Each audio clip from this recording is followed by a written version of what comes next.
Ya, Bismillahirrahmanirrahim. Assalamualaikum warahmatullahi wabarakatuh. Selamat pagi, salam sejahtera untuk kalian semua. Semoga kalian tetap dalam keadaan sehat, sehingga untuk menjalani hari-hari tetap dalam keadaan senang, sehat, ya. Sebelumnya saya ucapkan selamat pagi kepada teman-teman peserta didik saya kelas 12 IPS. Tidak terasa kita sudah memasuki minggu ketiga bersama saya PPL Ugris. Semoga kalian tidak bosan-bosan dengan saya, karena kurang lebih hanya beberapa minggu ke depan saya menemani kalian. Untuk seterusnya nanti bisa kembali ke Pak Pandu.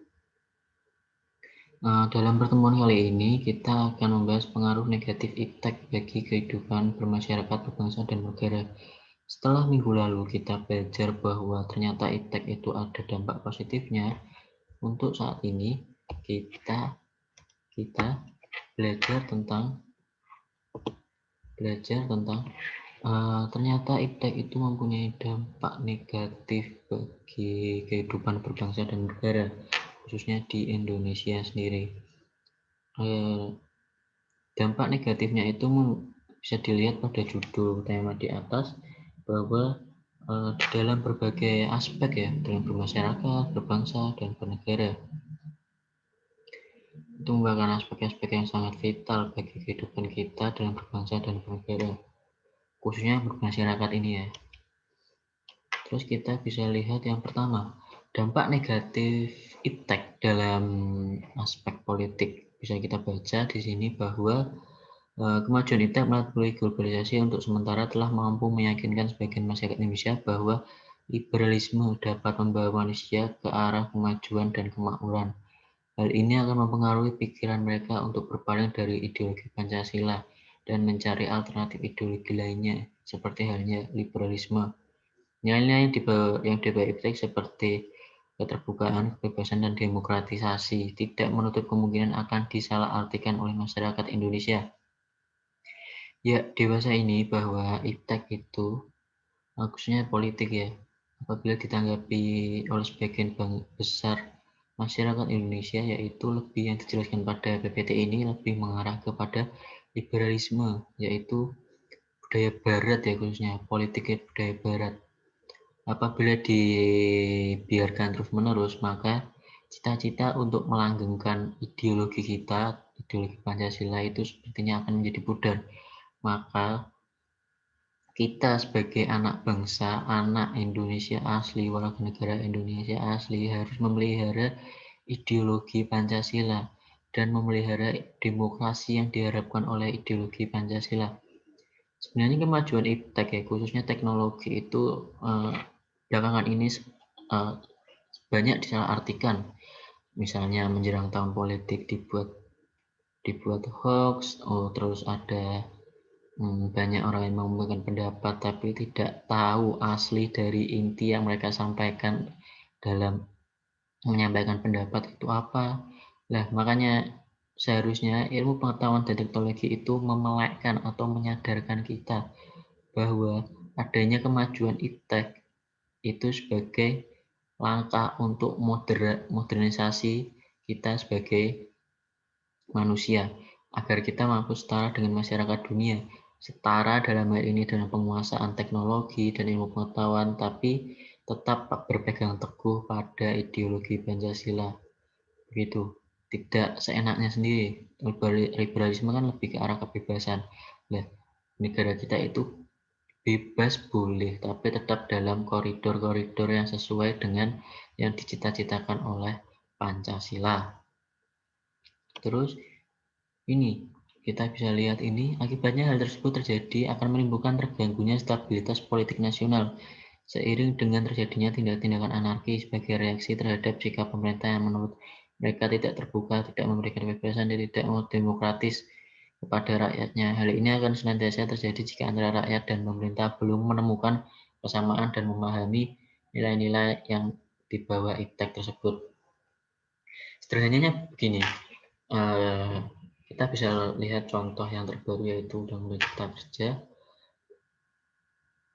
di sini kita tidak menyalahkan salah satu pihak ya, atau salah satu sisi. Tapi apabila dalam hal ini perumus undang-undang dengan rakyat duduk bersama membahas apa yang diinginkan atau yang dibutuhkan dalam negara ini, maka tindakan-tindakan seperti ini tidak akan terjadi. Bisa dicontohkan ini demo anarkis. Sebenarnya pokok dari demonstrasi atau penyampaian pendapat itu ya murni penyampaian pendapat. Apabila di dalamnya ada intrik-intrik anarkis, itu sudah murni berarti di luar dari tujuan awal untuk menyampaikan pendapat. Makanya di dalam demokrasi itu tidak ada gengsi-gengsian. Ketika pembuat undang-undang atau dalam hal ini elit politik bisa duduk bersama dengan masyarakat, membahas apa yang diperlukan oleh mereka. Nah, inilah cita-cita demokrasi yang diinginkan Indonesia ini, agar akur dalam hal ini elit politik bisa nyaman, tingkat kepercayaan masyarakat kepada suatu badan bisa menjadi lebih tinggi, maka mereka bisa bekerja dengan nyaman, dan rakyat bisa menikmati aturan-aturan apa saja yang dibuat oleh pembuat kebijakan ini. Makanya harus saling duduk bersama, bertukar pikiran, dan tidak dicampuri atau diganggu oleh kepentingan lain. Begitu apabila kaitannya dengan politik kayak ini ya. Terus ternyata di sini ada iptek itu memiliki dampak pengaruh negatif di bidang aspek ekonomi. Bisa kita baca di sini, Indonesia akan dibanjiri oleh barang-barang dari luar seiring dengan adanya perdagangan bebas. Ya, memang betul Indonesia itu dibanjiri barang-barang dari luar yang brand-brand internasional yang apabila kita memakainya seperti menaikkan derajat kita. Terus cepat atau lambat perekonomian negara kita akan dikuasai oleh pihak asing. Ya, saat ini memang begitu. Sebenarnya tidak sepenuhnya salah brand asing, tetapi tingkat atau daya bersaing kita di dalam negara sendiri untuk membuat sebuah produk itu masih kurang, dan kurangnya support si pembuat kebijakan ini, atau bisa kita sebut pemerintah ya. Apabila secara sederhananya begini, kalian membuat produk yang bisa menyayangi, kita tidak bicara tentang menyayangi dulu ya, kalian membuat produk yang hampir mirip dengan merek-merek brand terkenal. Apabila kalian secara runtut serius membangun produk yang kalian bikin dan didukung oleh pemerintah nanti dalam UMKM atau seperti apa, produk kalian bisa bersaing dengan negara lain. Sekarang emang produk Indonesia itu sudah banyak yang menginjakkan kaki di luar negeri, seperti contohnya spek.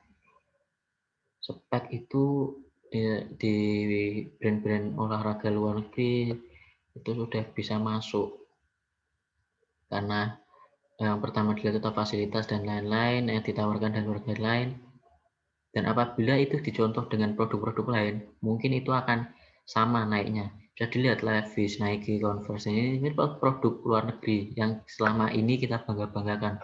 Alangkah lebih baiknya apabila kita bisa membanggakan produk kita sendiri, seperti itu. Bisa dilihat di sini apabila kita terus kalah dengan produk-produk asing, timbulnya kesenjangan sosial, pemerintah hanya sebagai regulator pengatur ekonomi, terus sektor-sektor ekonomi rakyat yang diberikan subsidi semakin berkurang, koperasi semakin sulit berkembang, dan penyerapan tenaga kerja dengan pola padat karya makin ditinggalkan. Lah, pola-pola ekonomi seperti ini harus diputar terus-menerus ya, agar posisi rakyat itu mampu bersaing atau paling tidak menjadi tuan rumah di negaranya sendiri. Produknya itu bisa berbicara banyak di negerinya sendiri. Yaitu mulai dikembangkan seperti yang kita tahu beberapa tahun lalu, misalnya mobil SMK itu walaupun tidak berlanjutannya itu seperti apa, Bapak kurang begitu mengikuti, tapi sudah ada keinginan untuk mampu bersaing. Seperti yang Bapak contohkan tadi, misalnya spek, contoh nyata itu spek itu kan membuat jersey bola, membuat sepatu bola, dan lain-lain. Itu juga sudah mampu bersaing di dunia internasional. Pack dan lain-lain itu ada yang baru lagi, Mills, jersey timnas itu juga sudah go internasional dan lain sebagainya. Nah ini aspek sosial budaya, kemajuan iptek, munculnya gaya hidup konsumtif, mengonsumsi barang-barang dari luar negeri lah. Ini kalian lebih bangga atau sebagai koreksi untuk Bapak sendiri bahwa lebih bangga memakai produk luar negeri. Karena mungkin bisa dilihat ya, brand semakin terkenal akan harganya semakin tinggi. Nah kita secara ekonomi itu apabila kita kumpul dalam perkumpulan kita dengan teman-teman kita, wah iki barangnya iki sugih lah. Sebenarnya tuh muaranya tuh di situ. Seseorang mempunyai barang yang beda dari teman-temannya, yaitu hanya untuk mendapat sanjungan, menunjukkan sifat hedonisme, yaitu kenikmatan pribadi yang dianggap sebagai suatu nilai hidup tertinggi. Budaya secara kasarnya atau sederhananya itu budaya sugih itu, budayanya orang kaya. Di sini bukan memukul rata bahwa yang orang kaya itu selalu berperilaku buruk, tetapi di sini lebih dikonotasikan yaitu budaya yang di sini mabuk-mabukan, pergaulan bebas, foya dan sebagainya. Terus adanya sikap individualisme, yaitu sikap selalu mementingkan diri sendiri serta memandang orang lain itu tidak ada dan tidak bermakna. Lah inilah budaya masyarakat modern. Individualisme itu tidak selamanya itu buruk, tapi beberapa tahun ini atau bisa dilihat dari abad 21 ini, sikap individualisme itu yang diterapkan di Indonesia ya, bukan cita-cita dari bangsa Indonesia sendiri, lebih ke seperti yang Bapak jelaskan di awal tadi, bahwa lebih mengarah ke liberalisme, bahwa mementingkan diri sendiri, memuaskan diri sendiri, bisa dikatakan penting nih kebutuhanku kepenuhi, ya ngapa aku mikir kebutuhan wong liya. Dan sebenarnya hal-hal seperti ini yang merusak atau mengancam keberadaan Pancasila. Nah, kita sudah seharusnya menerapkan hal-hal atau yang dicita-citakan oleh Pancasila itu sendiri. Oke, bersama banyak kesenjangan sosial, munculnya gejala westernisasi atau kebarat-baratan.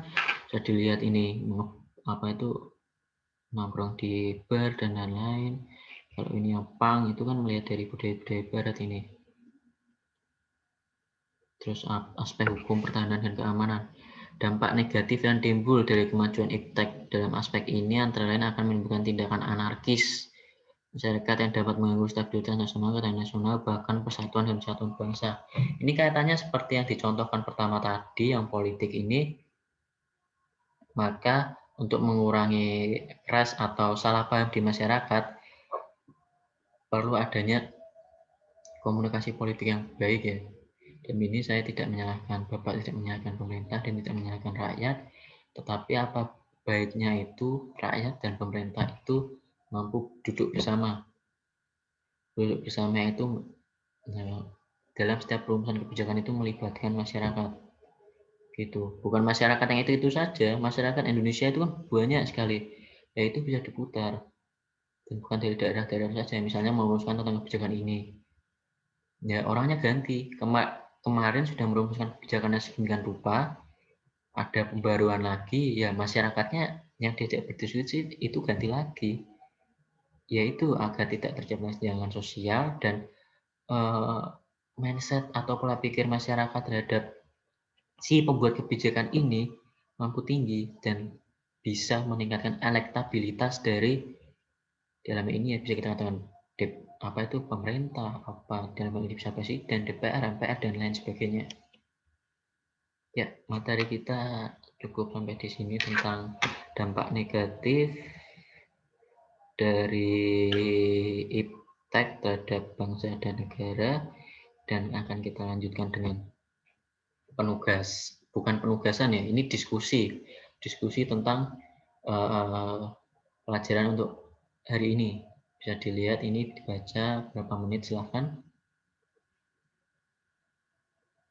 Ya juga menjadi ancaman besar ini penyebab ISIS, Islamic State of Iraq, ini dibaca artikelnya, terus dibaca lagi. Nanti kalau bisa melihat lengkapnya itu ada di bawahnya ini, Tempo 2015, bisa dilihat lengkapnya.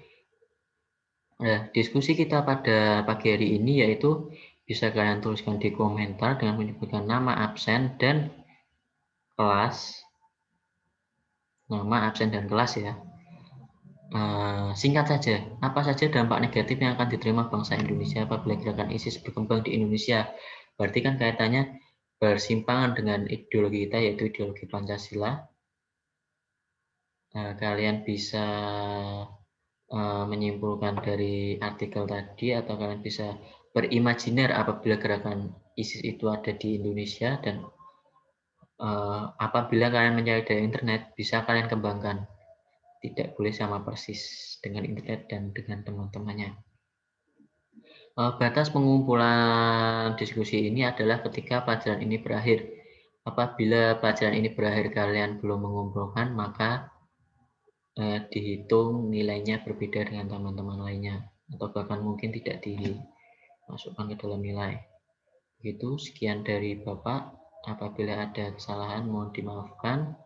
Sekian materi pada hari ini. Wabillahi taufiq wal hidayah. Wassalamualaikum warahmatullahi wabarakatuh. Selamat pagi.